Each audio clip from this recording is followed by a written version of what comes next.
శక్తివంతమైన రెమెడీ విభూతి నీటితో అభిషేకం. ఎన్నో సమస్యలతో బాధపడుతూ, ఏదీ కలిసిరాక ఇబ్బందులు పడుతూ, ఏ పాపం చేశాము అని బాధపడుతుంటారు చాలా మంది. ఒకవేళ నిజంగా ఏదైనా పాపకర్మ ఉండవచ్చు, లేకపోవచ్చు.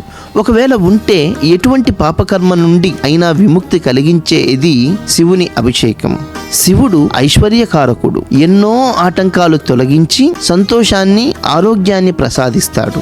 సూర్యుడు అస్తమించే సమయంలో ప్రదోషం వేళ గృహంలో కాని లేదా దేవాలయంలో కాని నదీ తీర్థం దగ్గర ఎక్కడైనా 2 అంగుళాలకు మించని చిన్న శివలింగాన్ని పెట్టి విభూతి నీటితో కలిపి ఆ నీటితో అభిషేకం చేయాలి. సంకల్పం: మమ ఇహజన్మని పూర్వజన్మని జన్మాంతర కృతపాపక్షయార్థం పరమేశ్వర సంపూర్ణ అనుగ్రహ సిద్ధార్థం ప్రదోషకాలే భస్మాభిషేకం కరిష్యే. ఈ విధంగా సంకల్పం చెప్పుకొని ఓం నమఃశివాయ అని జపిస్తూ 1018 సార్లు 108 రోజులు చేయాలి.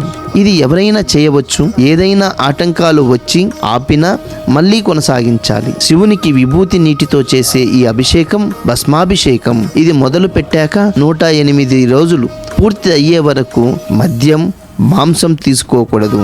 ప్రదోషం సమయంలో ఈ పూజ మొదలు పెట్టేటప్పుడు స్నానం చేయాలి.